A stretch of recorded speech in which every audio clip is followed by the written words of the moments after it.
Stok beras Bulog bakal capai 6 juta ton.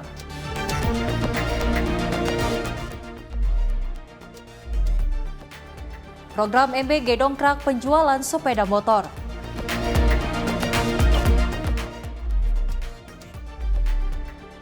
Presiden Prabowo Subianto tekankan diplomasi ekonomi.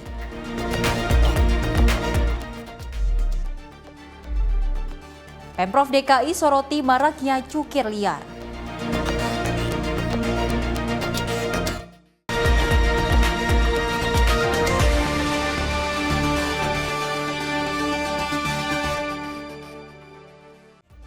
Halo pemirsa, apa kabar? Senang sekali rasanya Kilas Sepekan kembali hadir menemani Anda.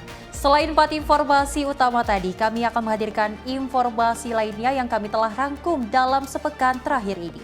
Bersama saya Sally Sregar, ini dia Kilas Sepekan selengkapnya.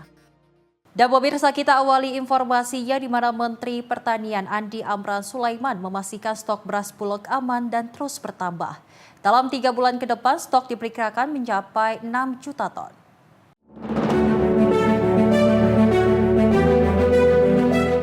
Dalam Indonesia Economic Outlook 2026 di Jakarta, terungkap bahwa stok beras Indonesia pada awal 2026 sangat aman dan melimpah. Cadangan beras pemerintah di Bulog per Februari tercatat 3,3 juta ton. Berkat keberhasilan pemerintah mencapai swasembada pangan dan produksi beras nasional 2025 yang menembus 34,71 juta ton, sehingga negara tidak perlu impor lagi. Menteri Pertanian Amran Sulaiman menyebut produksi beras terus meningkat dan stok Bulog diperkirakan bisa mencapai 6 juta ton dalam 3 bulan ke depan, melebihi kapasitas gudang yang hanya 3 juta ton. Hingga akhir Februari, stok diproyeksikan bertambah menjadi 3,94 juta ton, mendorong Bulog menyewa tambahan gudang berkapasitas 1 juta ton.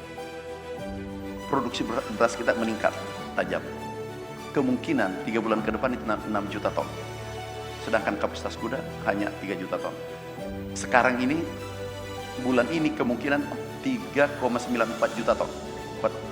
Sekarang kita sudah sewa gudang 1 juta ton, 1 juta, kapasitas 1 juta, tetapi produksi beras kita meningkat tajam. Kemungkinan 3 bulan ke depan itu 6 juta ton. Sedangkan kapasitas gudang hanya 3 juta ton.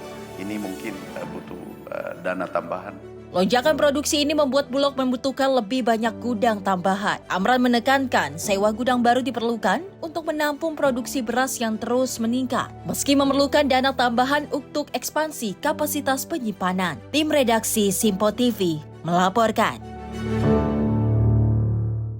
Pemirsa, Perum Bulog mulai menjajaki ekspor beras premium ke Arab Saudi pada tahun ini.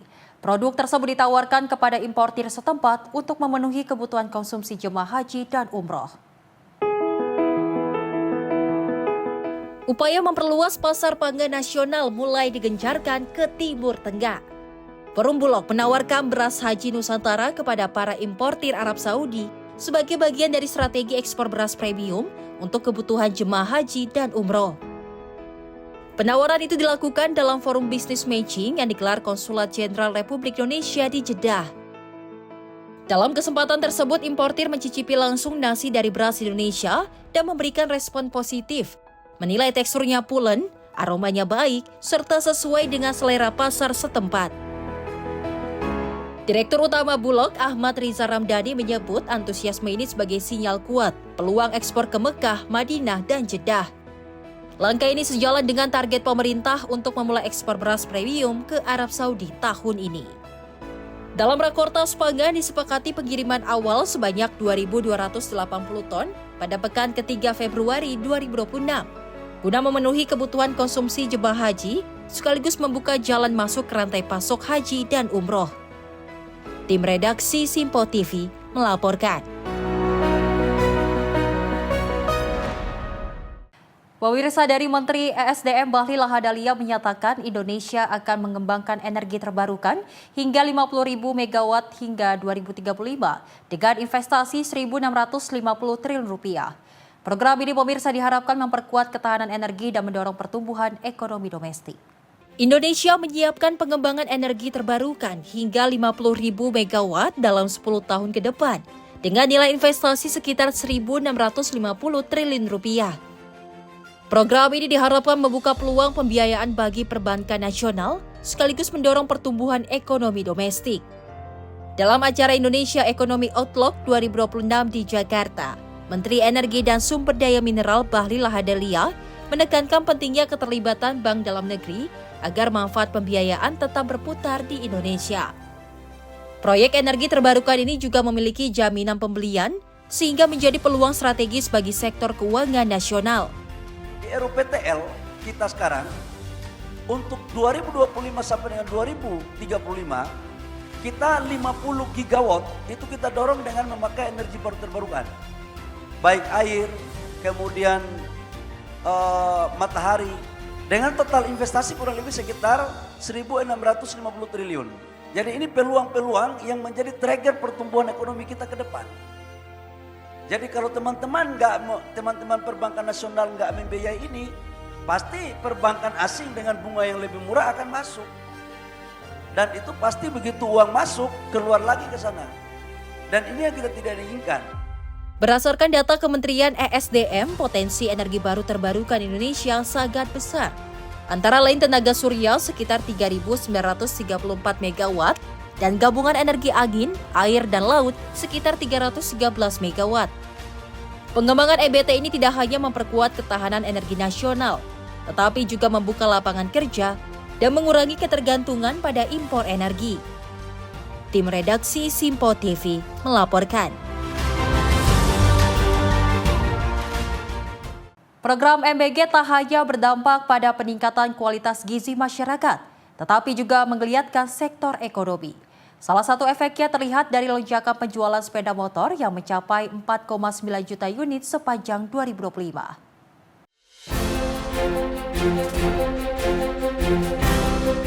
Program makan bergizi gratis tidak hanya menjadi program sosial, tetapi juga mulai menunjukkan efek ekonomi yang signifikan. Kebijakan ini memunculkan pergerakan baru di sejumlah sektor usaha, seiring meningkatnya aktivitas distribusi dan operasional di berbagai daerah. Kepala Badan Gizi Nasional, Dadan Hindayana, menyebut dampak tersebut terlihat dari lonjakan penjualan kendaraan bermotor sepanjang 2025. Dalam Forum Indonesia Economic Outlook di Jakarta pada 13 Februari, Dadan mengungkapkan data dari salah satu agen tunggal pemegang merek yang mencatat penjualan sepeda motor mencapai 4,9 juta unit pada 2025. Peningkatan ini berkaitan dengan bertumbuhnya satuan pelayanan pemenuhan gizi di berbagai wilayah, serta naiknya daya beli pegawai SPPG. Selain sepeda motor, permintaan mobil untuk kebutuhan operasional juga mengalami kenaikan. Ternyata program makan bergizi gratis tidak hanya menyasar produk-produk pertanian untuk menjadi bahan baku, tapi juga berdampak terhadap ekonomi lain. Ternyata dari data AHM, satu slide sebelumnya, kita melihat angka penjualan motor mencapai 4,9 juta tahun 2025 dan ini terdongkrak oleh program MBG. Kenapa? Karena saya dapat laporan di SPPG itu pegawainya sekarang 60% beli motor. Jadi kalau ada 50 orang kali 60% artinya 30 orang beli motor sehingga motornya naik. Kemudian juga berdampak terhadap salah satu merek mobil yang sedang beredar di masyarakat dan itu populer, yang selama ini mungkin tidak laku karena satu SPPG butuh 2 mobil. Kalau sekarang sudah ada 23.000 SPPG, itu artinya dibutuhkan 46.000 mobil jenis itu, dan sekarang termasuk mobil yang sulit dicari. Efek berantai MBG turut terasa di sektor pertanian dan pangan. Petani hidroponik mencatat lonjakan omset hingga 2 kali lipat. Sementara peternak di Boyolali dan Bandung mulai memperluas produksi susu pasteurisasi serta membangun fasilitas penyimpanan dingin. Pelaku usaha kecil seperti produsen tahu yang sebelumnya tertekan kini kembali bangkit seiring meningkatnya permintaan pasar. Tim redaksi Simpo TV melaporkan. Menteri Koordinator Bidang Pemberdayaan Masyarakat Muhaimin Iskandar mengungkapkan sebanyak 52% masyarakat Indonesia merupakan penerima bantuan iuran BPJS Kesehatan. Pemerintah menegaskan komitmen untuk memastikan seluruh peserta jaminan kesehatan nasional mendapatkan pelayanan yang optimal. Menteri Koordinator Bidang Pemberdayaan Masyarakat Muhaimin Iskandar menjelaskan, saat ini sekitar 100 juta peserta BPJS Kesehatan ditanggung oleh pemerintah pusat. Sementara itu, 50 juta peserta lainnya mendapatkan bantuan iuran dari pemerintah daerah. Pemerintah akan terus memastikan proses pelaksanaan jaminan kesehatan nasional berjalan dengan baik, terutama bagi masyarakat penerima bantuan iuran. Sampai hari ini, jumlah yang menerima bantuan iuran untuk BPJS Kesehatan ini sudah 52% dari seluruh penduduk kita, yaitu di angka sekitar 152 juta yang mendapatkan bantuan iuran BPJS Kesehatan. Pemerintah pusat hampir 100 jutaan, pemerintah daerah melalui PBI daerah sekitar 50 juta. Data ini terus dinamis karena data sosial ekonomi kita setiap hari mengalami perubahan demi perubahan. Meski demikian, data penerima bantuan bersifat dinamis karena dapat berubah seiring kondisi sosial ekonomi masyarakat, termasuk faktor meninggal dunia atau keluar dari status kemiskinan. Selain itu, pemerintah juga telah mengaktifkan kembali 106.000 peserta PBI yang sebelumnya nonaktif dari Jakarta. Jihan Nabila, Mutia Anggiani, Sinpo TV melaporkan. Dari Wakil Menteri Pendidikan Tinggi, Sains dan Teknologi Stella Christy mengumumkan Sekolah Garuda membuka 96 lowongan guru untuk tahun ajaran 2026-2027. Pendaftaran dilakukan daring dan ditutup pada 16 Februari 2026. Pemerintah membuka rekrutmen guru dan pimpinan untuk 4 sekolah Garuda baru yang akan beroperasi pada tahun ajaran 2026-2027. Total 96 guru dan 20 posisi kepala serta wakil kepala sekolah disiapkan dengan pendaftaran daring ditutup 16 Februari 2026 untuk guru dan 15 Februari 2026 untuk pimpinan sekolah. Wakil Menteri Pendidikan Tinggi, Sains dan Teknologi Republik Indonesia Stella Christy menekankan bahwa kualitas guru dan pimpinan sekolah menjadi kunci keberhasilan program Sekolah Garuda. Seleksi ditujukan bagi guru berprestasi dari seluruh Indonesia untuk memastikan pendidikan yang berkualitas bagi siswa. Tahun ini, 4 sekolah Garuda baru akan dibuka untuk tahun ajaran 2026-2027. Kita membutuhkan 96 guru dan 20 wakil kepala sekolah dan kepala sekolah. Kita memanggil seluruh guru-guru yang berprestasi, karena ini hanya khusus untuk guru-guru yang berprestasi, untuk mendaftar sebagai guru dan kepala sekolah, wakil kepala sekolah. Pendaftaran ditutup, waktunya tinggal sebentar lagi. Syarat pendaftaran yakni calon pelamar harus WNI, usia maksimal 32 tahun, sehat jasmani dan rohani, memiliki kualifikasi pendidikan sesuai jabatan, sertifikat pendidik atau PPG, serta kemampuan bahasa Inggris aktif. Persyaratan tambahan termasuk IPK minimal 3,25, menguasai pembelajaran berbasis teknologi, bebas narkoba, dan bersedia tinggal di lingkungan sekolah berasrama. Pendaftaran dilakukan melalui laman resmi Badan Kepegawaian Negara. Tim redaksi Sinpo TV melaporkan. Menteri Pemuda dan Olahraga Erick Thohir menyampaikan pesan Presiden Prabowo Subianto kepada para atlet yang sedang mempersiapkan diri tampil di ASEAN Para Games 2026. Saat melakukan kunjungan ke Paralympic Training Center Indonesia di Desa Delingan, Kabupaten Karanganyar, Jawa Tengah.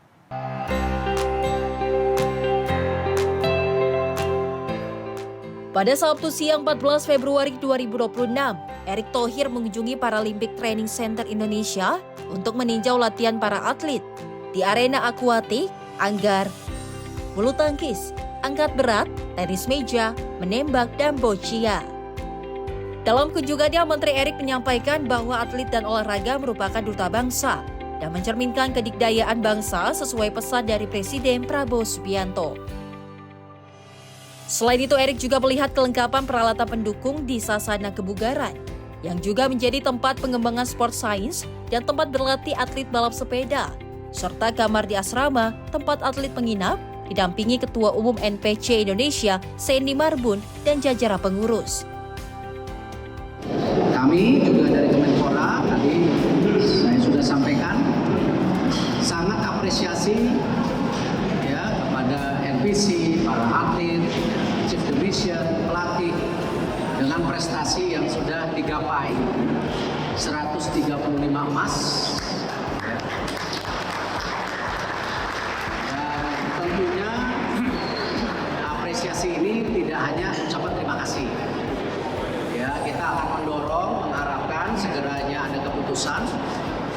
Ya, supaya tadi apresiasi yang diberikan dari pemerintah ini bisa mulai menjadi tabungan buat masa depan tentu para atlet.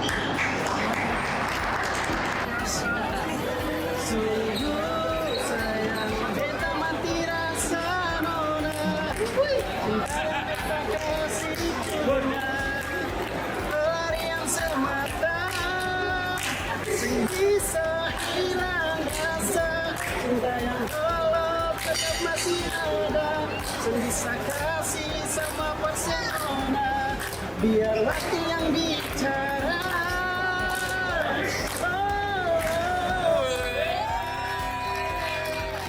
Terlihat pula kesempatan ini digunakan Menpora untuk berbincang dan memotivasi para atlet, serta ikut mencoba tenis meja dan boccia. Pujian juga diberikan Menpora untuk fasilitas PTC yang canggih, lengkap, dan bertaraf internasional. Tim redaksi Simpo TV melaporkan.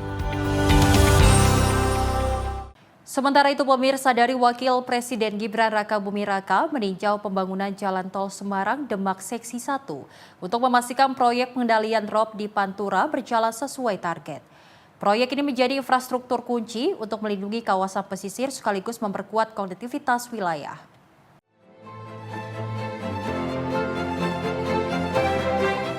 Wakil Presiden RI Gibran Rakabuming Raka meninjau langsung progres pembangunan Jalan Tol Semarang Demak Seksi 1 di Semarang, Jawa Tengah pada Minggu 15 Februari 2026.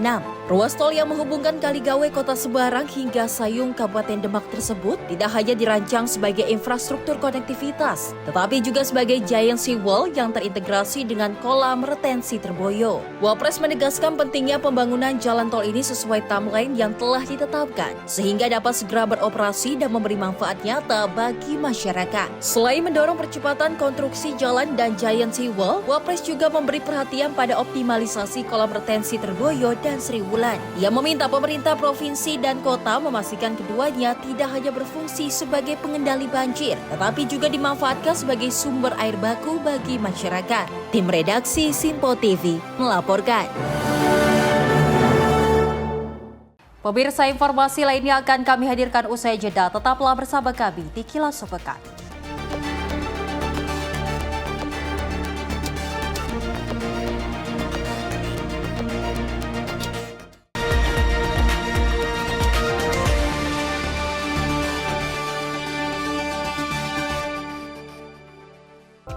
Horas Maju Medan.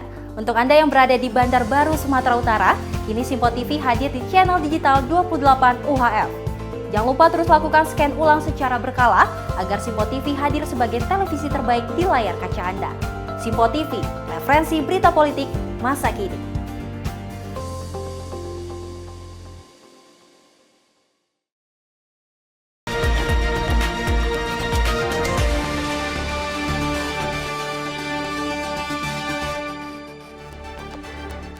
Terima kasih pemirsa, Anda masih menyaksikan Kilas Sepekan. Informasi kita lanjutkan.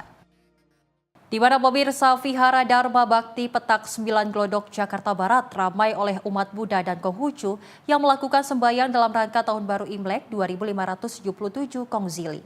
Perayaan Imlek di Vihara Dharma Bakti meliputi ibadah utama berupa sembahyang dan berdoa, terutama dalam memohon berkah kepada Tahun Baru.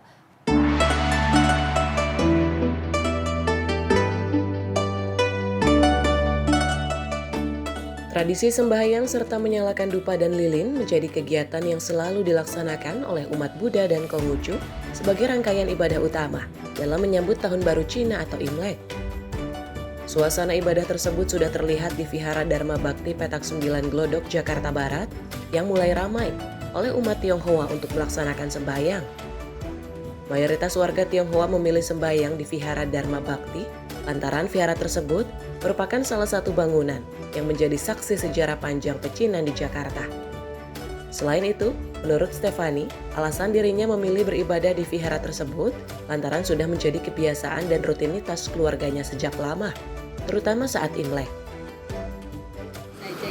Tadi ke atas sembahyang posat dulu, terus sembahyang pertama kan tikong, terus dewa-dewa, semua dari Kuan Im sampai Sang Buddha semua gitu. Oke, kenapa pilih beribadah memilih di sini? Karena emang udah dari dulu sih, dari kecil juga di sini sih. Gitu sembahyang. Untuk persiapan menyambut Imlek sendiri, Nanti malam ada sembahyang di rumah ya. Itu sembahyang malam Imlek gitu. Terus abis itu makan bareng keluarga gitu kan, keluarga besar makan Imlek, malam Imlek. Sementara itu tak ada pengamanan khusus yang dilakukan dalam menyambut Tahun Baru Imlek di Vihara Dharma Bakti. Meski demikian, pengamanan keliling tetap dilakukan oleh Babinsa setempat, dibantu Satpol PP, dan terdapat monitor ke wilayah oleh pihak Polda Metro Jaya. Kita dari Direktorat Pamopin Polda Metro Jaya melaksanakan kegiatan patroli dalam rangka Imlek ya, dalam rangka Tahun Baru Imlek, untuk situasinya bagaimana situasi untuk kendalinya. Demikian. Hari ini ada patroli di setiap wihara, untuk besok juga ada kegiatan patroli juga.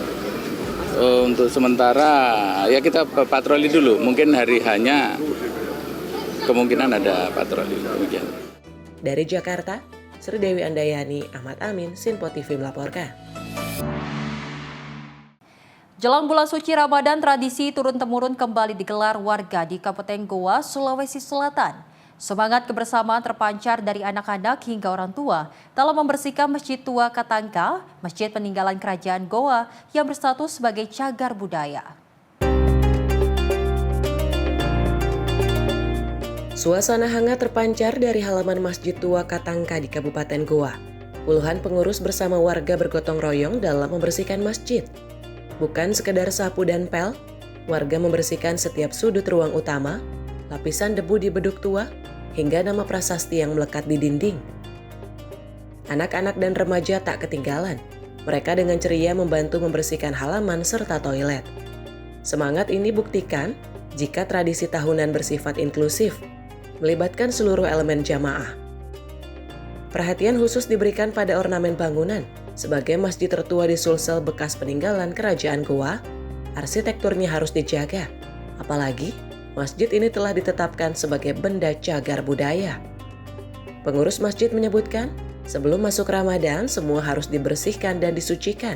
Bukan cuma diri, tetapi juga tempat ibadah, juga demikian. Ini memang kegiatan sudah rutin kita lakukan ketika menjelang memasuki bulan suci Ramadan. Kan ini bulan suci, jadi kita harus menyambut dengan bersih-bersih. Karena kan untuk lebih afdalnya sholat itu kan harus semuanya harus kita bersihkan, kita sucikan diri, apa semuanya untuk menyambut bulan suci Ramadan. Ini dilibatkan semua para. Iya, jadi yang terlibat di sini itu dari pengurus serta anak remaja dan jamaah sendiri, dan termasuk orang tua pengurus santri. Kan kalau kita ada TPQ, mereka punya nama organisasi POS ya, POS santri. Jadi mereka juga dilibatkan karena mereka kan baru terbentuk dan mereka juga mau melibatkan diri. Selain itu juga majelis taklim. Antusiasnya tinggi sekali saya lihat ini. Ya, antusiasnya tinggi sekali. Oh iya, karena memang jamaah itu memasuki bulan Ramadan itu sangat antusias mereka, karena mereka kan inilah yang momen-momen yang mereka tunggu. Dari bulan Rajab saja mereka sudah berdoa. Dia sudah berdoa mudah-mudahan dipertemukan di bulan Ramadan. Jadi kita mengharap di bulan suci Ramadan ini dan doa terbaik untuk di kabupaten, khususnya di Kabupaten Goa. Semoga Kabupaten Goa semakin maju dan semakin beradab untuk Goa ke depannya. Perhatian khusus diberikan pada ornamen bangunan sebagai masjid tertua di Sulsel, bekas peninggalan Kerajaan Goa. Arsitekturnya harus dijaga, apalagi masjid ini telah ditetapkan sebagai benda cagar budaya.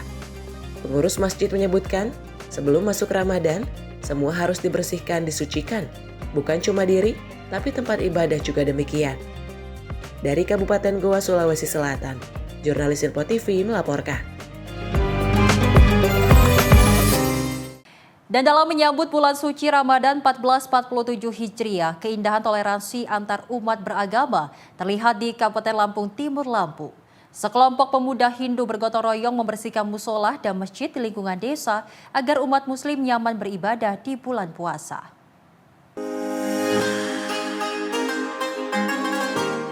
Aksi bersih-bersih dilakukan di Desa Mekarkarya, Kecamatan Wawai Karya, Kabupaten Lampung Timur, Lampung.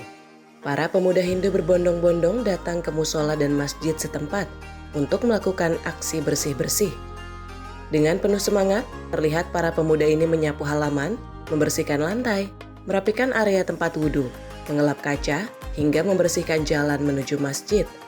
Mereka bergotong royong memastikan rumah ibadah dalam kondisi bersih dan siap digunakan bagi umat muslim untuk menjalankan ibadah di bulan Ramadan 1447 Hijriah ini.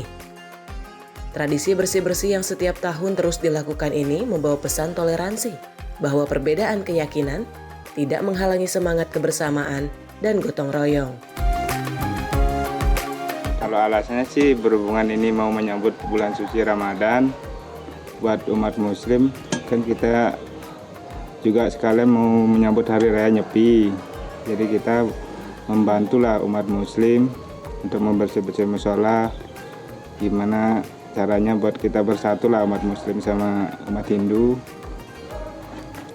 Intinya saling bergotong royong untuk menyambut bulan suci Ramadan dan hari raya Nyepi. Kali ini rekan-rekan umat agama Hindu bergotong royong bersama-sama membantu untuk membersihkan masjid-masjid dan musola serta lingkungan. Alhamdulillah sudah kami laksanakan setiap tahun karena mau tidak mau kita hidup berdampingan, kita harus bertoleransi antar umat beragama. Aksi bersih-bersih di Desa Mekarkarya diharapkan menjadi contoh bagi daerah lain agar semangat toleransi dan kerukunan tetap terjaga di tengah keberagaman. Dari Lampung Timur, Lampung, Immanuel Simorangkir, Sinpo TV melaporkan.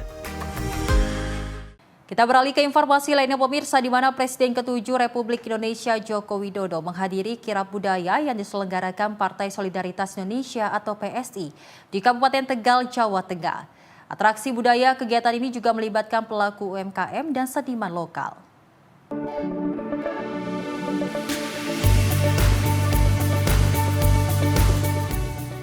Presiden ke-7 Republik Indonesia Joko Widodo menghadiri kirab budaya yang diselenggarakan Partai Solidaritas Indonesia atau PSI di Kabupaten Tegal, Jawa Tengah. Kehadiran Jokowi menarik perhatian warga yang memadati lokasi acara. Mengenakan kemeja putih, topi putih, dan celana hitam, Presiden ke-7 Joko Widodo tampak membaur dan menyapa masyarakat yang hadir dalam kirab budaya tersebut. Jokowi juga didampingi Wakil Ketua Umum PSI Isyana Bagus Oka, di mana suasana semakin meriah saat Ketua Umum PSI Kaisang Pangarep membuka acara. Selain menampilkan atraksi budaya, kegiatan ini juga melibatkan pelaku UMKM dan seniman lokal.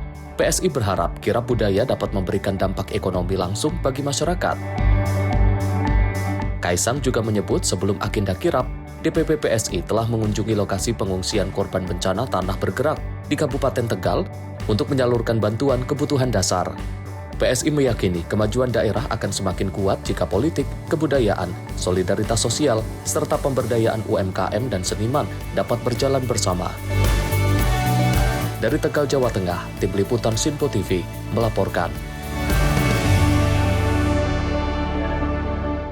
Ketua Harian Badan Interaksi Sosial Masyarakat sebagai wadah kerukunan umat beragama di Indonesia, yang juga merupakan pengusaha nasional, Dr. John Palinggi, secara khusus menyampaikan ucapan selamat menyambut datangnya bulan puasa Ramadan 2026. Momentum ini mentransformasi persatuan bangsa Indonesia.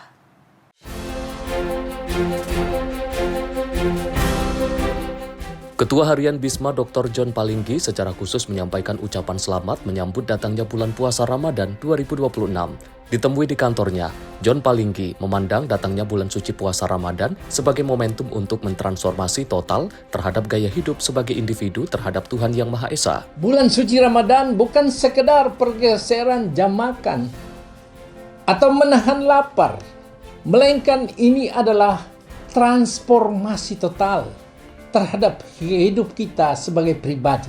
Makna daripada transformasi total itu maknanya adalah yang pertama, yaitu penyucian jiwa. Setelah 30 hari melaksanakan ibadah puasa, maka umat Islam kembali bersih. Istilahnya fitrah bersih. Bapak Presiden memahami bagaimana dalam perbedaan bisa mempersatukan umat. yang beragama di Indonesia, termasuk juga yang yang beragama aliran kepercayaan. Saya kira Bapak Prabowo melalui Bapak Menteri Agama itu adalah Bapak Menteri Agama, sahabat saya dan saya kenal baik. Beliau sangat rendah hati, merangkap juga imam Masjid Istiqlal. Beliau itu memahami bagaimana, dan programnya itu adalah kerukunan, persatuan, dan saling untuk menguatkan untuk bangsa dan negara.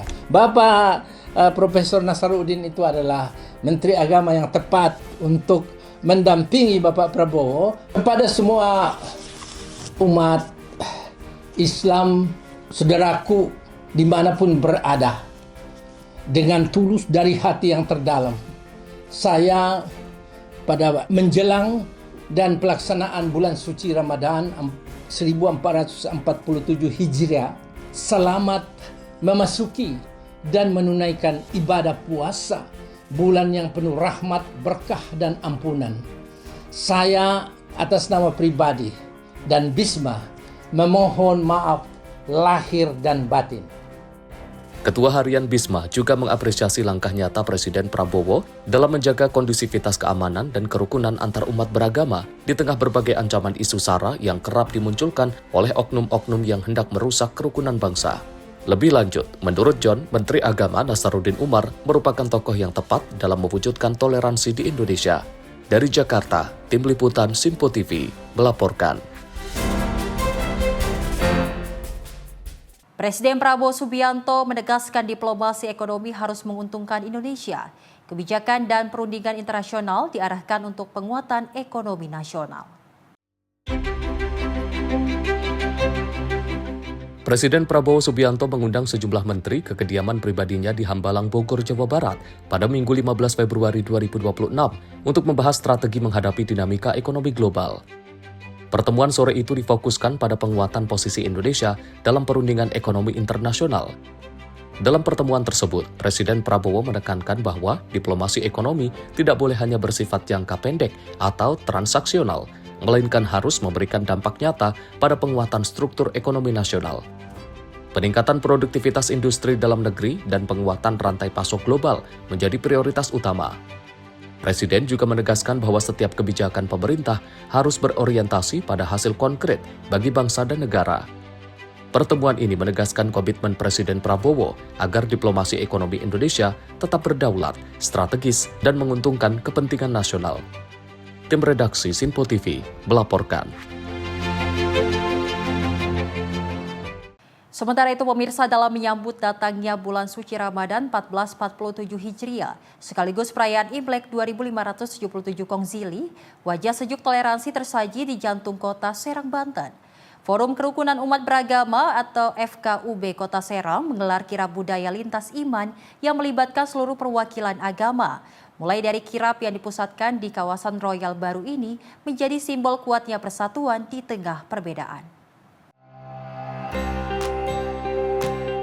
Keramaian pecah di kawasan Royal Baru, Kota Serang, Banten bukan sekedar pawai biasa. Ini adalah kirab budaya lintas iman yang diinisiasi oleh FKUB Kota Serang. Berbagai pertunjukan seni tradisional hingga modern ditampilkan di hadapan warga. Para peserta dengan bangga mengenakan pakaian khas daerah masing-masing sebagai pesan bahwa perbedaan etnis, suku maupun agama adalah kekuatan bagi Kota Serang. Ketua FKUB Kota Serang, Kiai Haji Matin Syarqawi, menegaskan bahwa momentum menyambut Ramadan dan Imlek secara bersamaan ini harus dijadikan ruang perjumpaan antar warga. Ia berharap nilai-nilai toleransi tidak hanya berhenti pada seremoni, tetapi juga teraplikasi dalam kehidupan sehari-hari, termasuk dalam menjaga kebersihan lingkungan. Kegiatan ini substansinya adalah bahwa Kota Serang ini ternyata sangat beragam. Ragam budaya, ragam etnis, ragam suku, dan ragam agama. Dan sejak dahulu kala di Kesultanan Banten ini sudah hidup harmoni. Saling memahami, saling mendukung. Buktinya apa? Pelabuhan internasional di Karanganyar itu adalah pernah berjaya. Itu satu bukti bahwa masyarakat Banten ini masyarakat yang sangat terbuka. Apresiasi juga datang dari pemuka agama Buddha. Kegiatan ini dinilai sebagai wujud nyata kebersamaan untuk menjaga keutuhan negara kesatuan Republik Indonesia. Sungguh luar biasa, ini wujud dari kebersamaan, persatuan dari semua agama. Dan Kami menyampaikan selamat kepada segenap para panitia. Hal ini bisa diteruskan untuk waktu-waktu yang selanjutnya karena ini sebuah kebersamaan yang akan membawa keberkahan karena persatuan dan juga akan membawa kekuatan bagi kita sebagai warga negara Indonesia tersebut. Melalui kirab budaya ini, hubungan sosial antar warga diharapkan semakin erat, sekaligus menjadi bukti bahwa Kota Serang adalah rumah yang ramah bagi siapa saja tanpa memandang latar belakang keyakinan. Dari Serang, Banten, Firman Arif, Simpo TV melaporkan. Pemirsa, informasi menarik lainnya akan kami hadirkan usai jeda. Tetaplah bersama kami di Kilas Sepekan.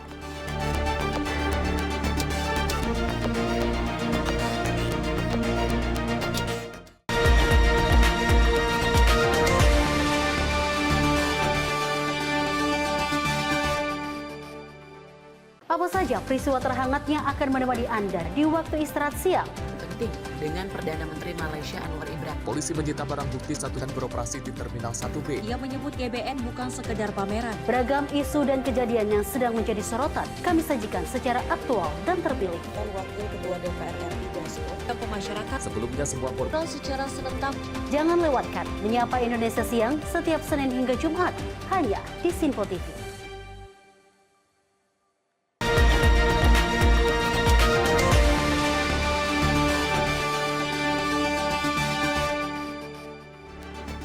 Masih bersama kami pemirsa dalam Kilas Sepekan bersama saya Selis Regar.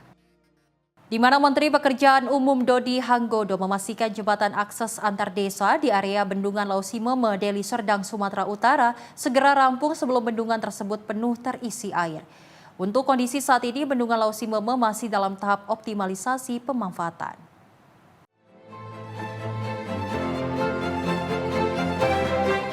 Kehadiran Bendungan Lausimeme yang berlokasi di Kabupaten Deli Serdang, Sumatera Utara diharapkan mampu memberi manfaat besar, salah satunya untuk mengurangi potensi genangan banjir yang ada di sejumlah wilayah Kota Medan. Menteri Pekerjaan Umum Dodi Hanggodo menyoroti kondisi infrastruktur pendukung seperti jembatan penghubung desa di sekitar Bendungan Lausimeme ini harus segera diselesaikan agar akses antar desa dapat dilalui masyarakat saat kondisi bendungan terisi penuh. Hal itu disampaikan Dodi dalam tinjauan ke Bendungan Lausimeme, Kabupaten Deli Serdang, Sumatera Utara pada Minggu kemarin. Dodi menegaskan akses jembatan ini ditargetkan rampung pada Juni tahun ini agar pengisian air dalam bendungan dapat dimulai. Hari ini kita berkunjung ke Bendungan Lausimeme yang sudah diresmikan 2024, tapi masih ada kewajiban dari pengelola bendungan untuk membuat jembatan yang menghubungkan beberapa desa keluar, karena manakala bendungan kita airi full ya, penuh berapa? 20 juta kubik. 21 juta kubik.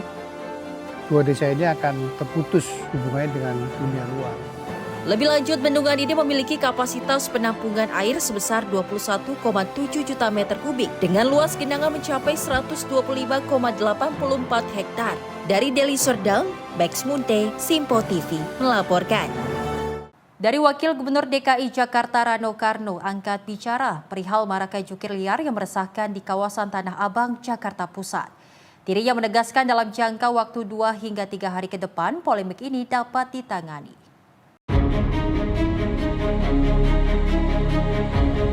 Pemprov DKI Jakarta tengah melakukan penanganan intensif terhadap kehadiran jukir liar meresahkan di kawasan Tanah Abang. Hal tersebut dilakukan usai viralnya pemasangan tarif tinggi bagi kendaraan hingga mencapai Rp100.000. Wakil Gubernur DKI Jakarta Rano Karno menegaskan, saat ini Pemprov DKI Jakarta tengah menertibkan kehadiran jukir liar di sepanjang kawasan Tanah Abang. Bang Dul menyoroti kehadiran jukir liar ini merupakan hal wajar pada momentum tertentu setiap tahunnya. Kendati demikian, penertiban akan tetap dilakukan untuk memberikan rasa aman dan nyaman bagi warga yang berada di kawasan Tanah Abang. Kepastian penanganan ini diungkap Bang Dul usai menghadiri Festival Imlek di Bundaran HI pada Selasa malam.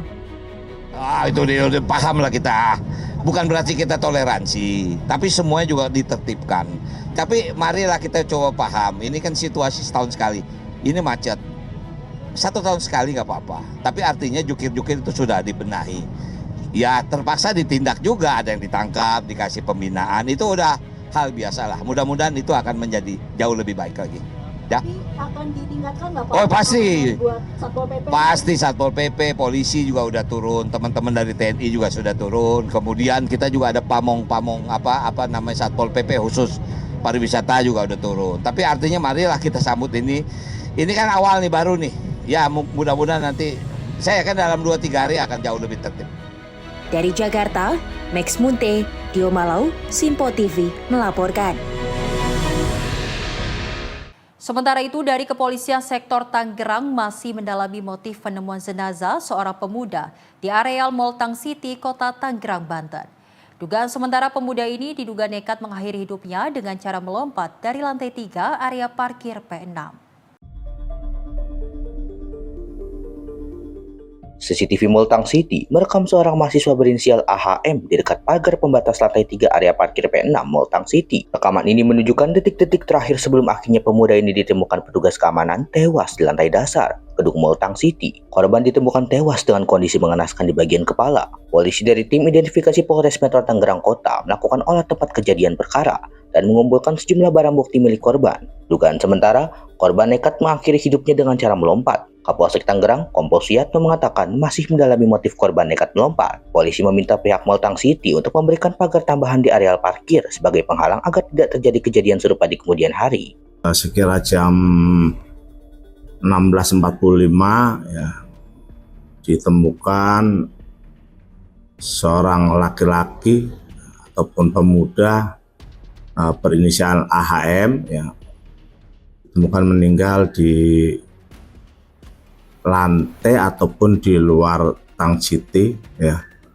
Nah, kemudian untuk korban meninggal dunia, untuk motif kita sampai saat ini masih mendalami, jadi kita belum bisa menentukan motifnya ya, lagi kita dalami. Lanjut, kami sudah menyampaikan juga kepada pihak Tang City untuk selalu berupaya memberikan keamanan ya, yaitu masing-masing lantai parkiran biar ada pagar pembatas ya, sehingga untuk mempersulit jika ada orang mungkin mau loncat ataupun mau yang lain bagaimana, sehingga bisa terhalang. Selanjutnya, jenazah AHM dievakuasi menuju kamar jenazah RSUD Kabupaten Tangerang guna proses autopsi. Petugas mengembalikan barang bukti berupa surat yang diduga berisi pesan terakhir, kunci motor, telepon genggam, serta sandal milik korban kepada pihak keluarga. Dari Tangerang, Banten, jurnalis Simpo TV melaporkan. Setelah sempat terhenti akibat banjir bandang dan tanah longsor, SMP Negeri 26 Takengon di Kecamatan Linge, Aceh Tengah, kini kembali siap menggelar kegiatan belajar mengajar. Pembersihan tuntas dilakukan oleh Satgas Penanggulangan Bencana Kodim 0106 Aceh Tengah bersama prajurit Yonif TP 854DK dan juga masyarakat. Banjir bandang yang menerjang desa Reje Payung meninggalkan lumpur dan material kayu yang menimbun hampir seluruh area SMP Negeri 26 Takengon. Ketinggian lumpur yang mencapai setengah hingga hampir 1 meter membuat aktivitas belajar terpaksa dihentikan demi keselamatan. Sedikitnya 10 ruangan terdiri dari ruang kelas, ruang guru, perpustakaan, hingga rumah dinas guru harus dibersihkan secara menyeluruh. Proses pembersihan dilakukan bertahap selama hampir 1 bulan dengan melibatkan personil Kodim 0106 Aceh Tengah, prajurit Yonif TP 854DK, serta warga yang turut bergotong royong. Meski dihadapkan pada keterbatasan sarana dan kondisi lumpur yang tebal, kerjasama dan koordinasi yang solid membuat proses pemulihan berjalan lancar. Kini, seluruh ruangan telah dibersihkan dan lingkungan sekolah kembali tertata, sehingga para siswa dapat segera melanjutkan proses belajar dengan lebih nyaman. Tahap berikutnya nanti akan dilakukan rehabilitasi ringan berupa pengecatan ulang sebagai bagian dari upaya mengembalikan semangat belajar anak-anak di Linge, Aceh Tengah. Jihan Nabila, Simpo TV, melaporkan. Informasi lainnya pemirsa, di mana SPPG Sukabumi menyajikan MBG dengan konsep prasmanan untuk menciptakan kebersamaan siswa. Para siswa antusias menikmati menu bergizi sambil tetap tertib mengantri.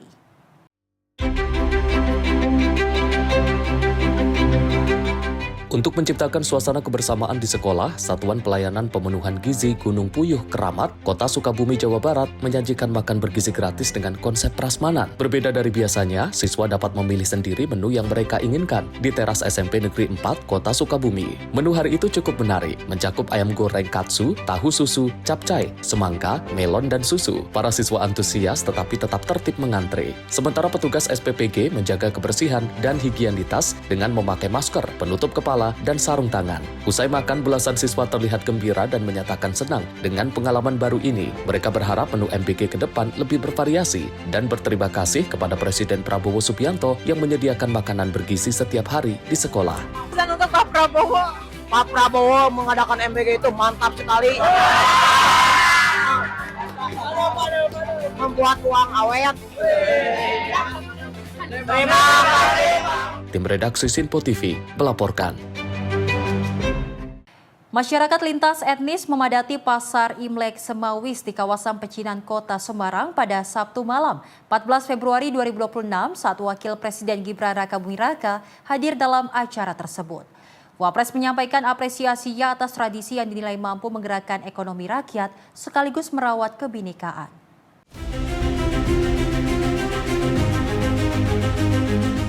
Wakil Presiden RI Gibran Rakabuming Raka turut hadir untuk memeriahkan suasana Pasar Imlek Semawis di Semarang, Jawa Tengah pada Sabtu malam 14 Februari 2026. Kehadiran Wapres disambut antusias masyarakat dan turut menyapa para pengunjung dan pedagang yang memadati area Pasar Imlek Semawis yang setiap tahun menjadi salah satu ikon perayaan Imlek di Kota Semarang. Wapres menyampaikan bahwa pentingnya merawat tradisi sebagai identitas kebudayaan bangsa yang harus terus dijaga dan diwariskan kepada generasi penerus. Ia pun mengungkapkan apresiasi atas terselenggaranya kegiatan ini secara rutin yang memberikan dampak positif bagi penguatan ekonomi warga serta menjadi wujud nyata hidupnya toleransi dan kebersamaan di tengah masyarakat. Hal tersebut terlihat dari keberagaman latar belakang pengunjung dan pedagang yang berpartisipasi dalam Pasar Semawis. Dengan keberlanjutan tradisi seperti Pasar Imlek Semawis, diharapkan nilai-nilai toleransi, kebersamaan serta semangat persatuan dalam keberagaman dapat terus terpelihara dan diwariskan secara berkelanjutan kepada generasi penerus bangsa. Tim redaksi Sinpo TV melaporkan. Dari perayaan Imlek tahun 2026 ini berbeda jika biasanya barongsai tampil di panggung terbuka.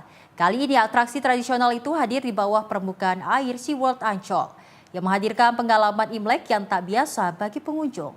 Dan pemirsa, berikut adalah informasi dari jurnalis Sinpo TV Jihan Nabila dan juru kamera Putia Anggiani.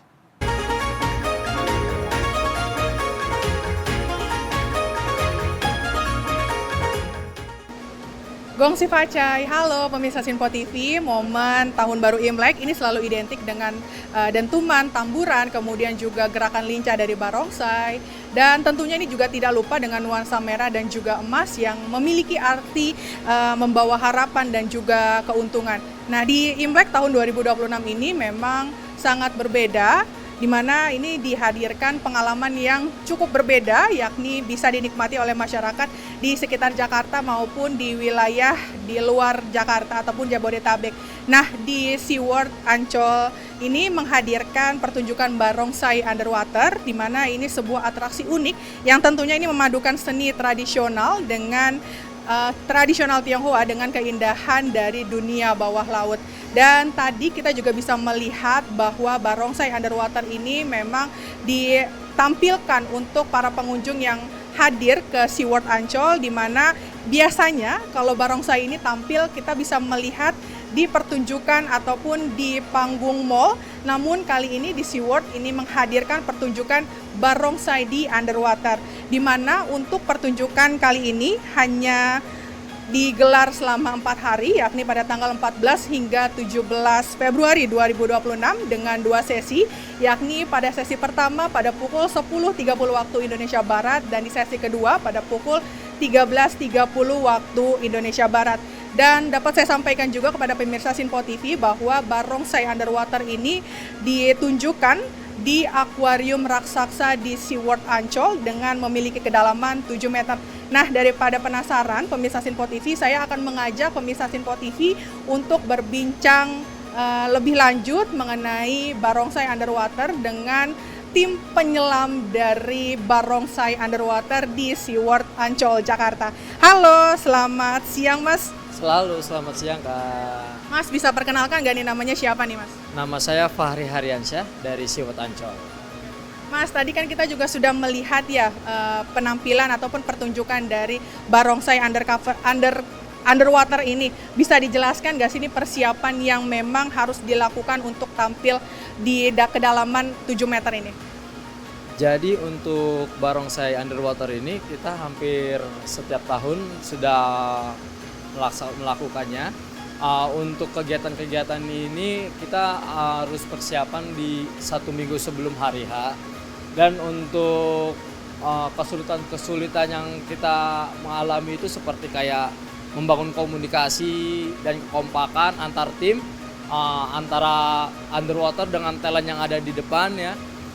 Itu membangun chemistry ataupun kekompakannya itu sangat sulit. Ya. Untuk buoyancy dan pernafasan, untuk dari teman-teman penyelam bisa kita lihat dengan berjalan dengan lancar, dengan aman.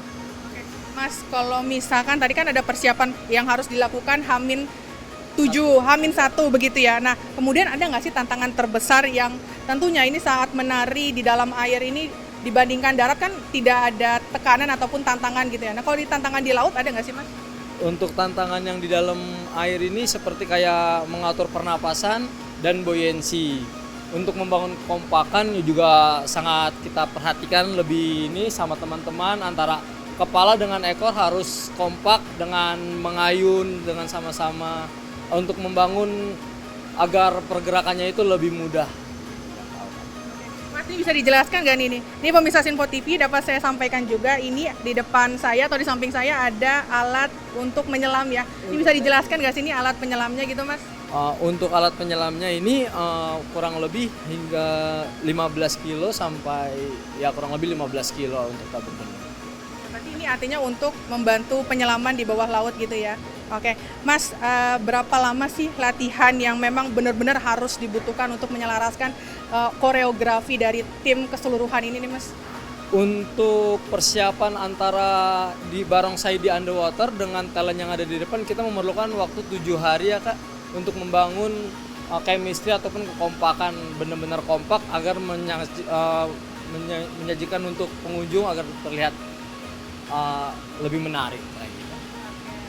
Berarti ada teknik khusus begitu ya? Ada teknik khususnya untuk diver di sini udah berlisensi juga, untuk buoyancy-nya aman, pernapasannya aman.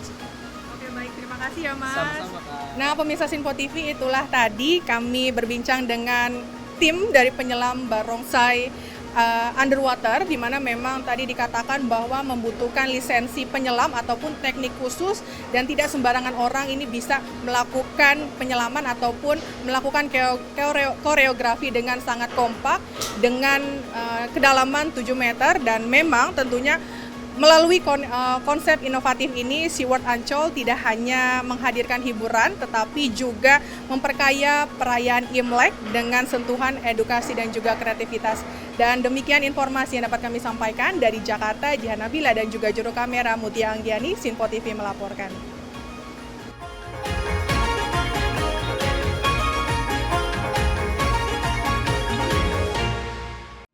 Dan pemirsa, informasi tadi sekaligus menutup perjumpaan kita kali ini dalam Kilas Sepekan edisi kali ini.